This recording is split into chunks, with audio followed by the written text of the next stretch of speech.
오늘은 속 쓰린 분들이 드실 수 있는 비타민C를 알아보겠습니다. 두 가지 요약으로 첫 번째로 중성화 비타민C를 이용하는 겁니다. 산성인 비타민C를 염기로 바꿔놓은 비타민C로 산성이 아니므로 위장에 자극을 주지 않습니다. 두 번째로 리포소말 비타민C를 이용합니다. 리포소말 형태로 감싸진 형태라 산성인 비타민C가 위장을 자극하지 않습니다. 먼저 가장 일반적인 비타민C들, 고려은단 비타민C, 유한양행 비타민C, 경남제약 비타민C, 어떤 회사의 비타민C든 기본적인 형태의 비타민C는 여기에 다 포함됩니다. 가격이 저렴하고 함량이 높다는 장점을 가지고 있습니다만 비타민C는 아스코르브산이라고 불리며 이름 그 자체로 산성물질입니다. 이 산성이 속쓰림의 원인이 됩니다. 산성은 굉장히 공격적입니다. pH를 살펴보면 물을 pH 7로 하여 중성으로 잡습니다. 위액은 pH 0에 정말 가깝습니다. 이게 낮으면 낮을수록 굉장히 산성입니다. 염산이 pH가 0이니 굉장히 강력한 산이고 돌이나 이런 걸 녹는 장면들을 영화에서 보신 적이 있을 겁니다. 우리의 위장은 정말로 이 염산이라고 하는 것을 위장에 품고 있습니다. 위장에 속쓰림이 느껴지시는 분들은 위장의 보호벽이 깨지면서 위장에 손상이 있는 분들인데 이 위산이 존재하는 이유는 세균을 죽이는데 정말 필요하기 때문입니다. 이를 포함해서 단백질을 소화하는 데도 필요하죠. 문제는 위벽이 약해지면 이 위산이라는 물질이 위벽도 녹여버리는 게 문제입니다.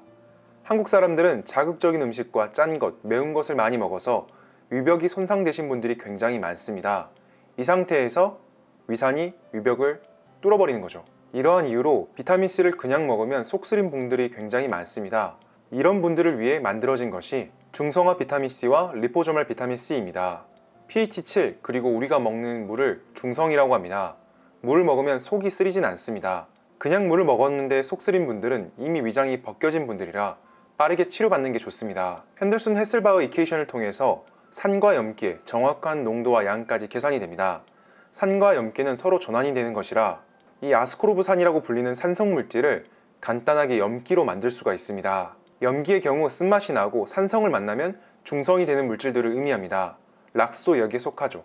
이 아스코르브산이라고 불리는 비타민C에서 수소이온을 제거하면 산성이 아니라 오히려 염기가 되는데 여기에 무기질을 붙여서 염기 상태를 안정화시킵니다.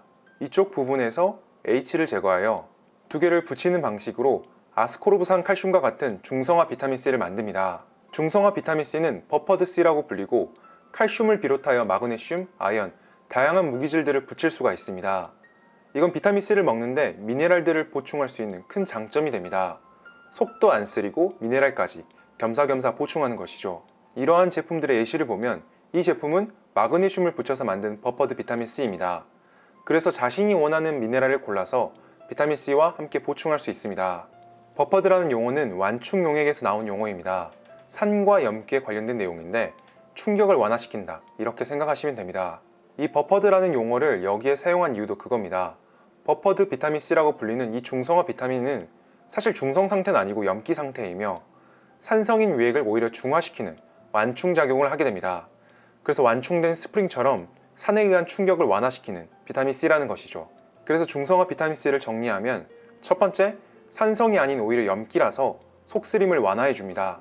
이걸 먹었음에도 불구하고 속이 쓰리다는 것은 물만 드셔도 속쓰린 분들입니다. 두 번째로 중성화 비타민C는 생성 원리상 꼭 미네랄을 붙여야 안정화가 됩니다. 그래서 미네랄들, 예를 들면 칼슘과 마그네슘 이런 애들을 보충해 줄 수 있습니다. 두 번째는 리포소말 비타민C입니다. 중성화 비타민C는 비타민C를 화학적으로 접근한 겁니다. 리포소말 비타민C는 이제 물리적으로 비타민C를 다룹니다. 비타민C가 위장에 닿으면 위장에 자극적이니 이렇게 둘러싸 버립니다. 그럼 위장에서 산성, 녹이는 이런 짓거리들을 못합니다. 위벽에 닿질 않는데 아무 일도 일어나지 않죠. 이렇게 포장된 비타민C들은 위장과 소장이 흡수를 하는데 위장에서는 거의 흡수가 일어나지 않습니다. 위장 쓰리다, 속 쓰리다 이런 소리는 많이 들어봤지만 소장이 쓰리다, 십이지장이 쓰리다 이런 식으로 말하는 분들이 거의 없습니다. 십이지장에서 흡수가 되면 속쓰림을 느끼기 쉽지 않습니다. 리포소말이라는 특성을 이용하여 아주 안전하고 그리고 굉장히 효율적으로 몸속으로 비타민C를 전달합니다. 이 때문에 같은 양의 비타민C를 먹어도 더 많은 양을 우리 몸속에 전달할 수가 있습니다. 속도 안 쓰리고 효율도 높은 비타민C인 겁니다. 리포소말 비타민C는 물리적으로 비타민C를 둘러싼 형태이고 같은 양이라면 흡수효율이 더 좋습니다. 마지막으로 에스터C라는 제품군이 있는데 포함되는 항목은 중성화 비타민C에 속하나 조금 달라서 가져와 봤습니다. 솔가의 에스터C로 유명합니다. 에스터C라는 이름을 보고 에스테르와 반응으로 만든 것인가? 그럼 위장의 자극감은 없겠네 라고 생각을 했었습니다만 그게 아니었습니다. 에스터C의 공식 홈페이지를 들어가 보니 에스터C 구조는 에스테르 형태도 아니고 버퍼드 비타민C와 똑같습니다. 다만 칼슘 아스코르베이트 구조를 좀 다르게 만든 것입니다. 자세한 설명을 보면 24시간 지속형으로 서방 형태로 만들어진 걸 알 수가 있습니다.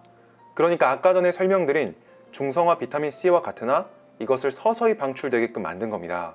에스터C의 복용법을 보면 제품들에는 나와 있지 않으나 문헌 정보에는 Sustained Release Tablet이라고 명시되어 있습니다. 그래서 깨거나 부셔 먹으면 안 됩니다. 그래서 에스터C는 분류상으로는 버퍼드 비타민C로 분류하는 게 맞지 않나 싶습니다. 그래서 정리하자면 두 가지 비타민군들, 중성화 비타민C와 리포소말 비타민C가 속쓰린 분들에게 추천드릴 수 있습니다. 오늘도 영상 시청해주셔서 감사합니다. 비타민C를 고르는데 조금이라도 도움이 되셨으면 합니다. 감사합니다.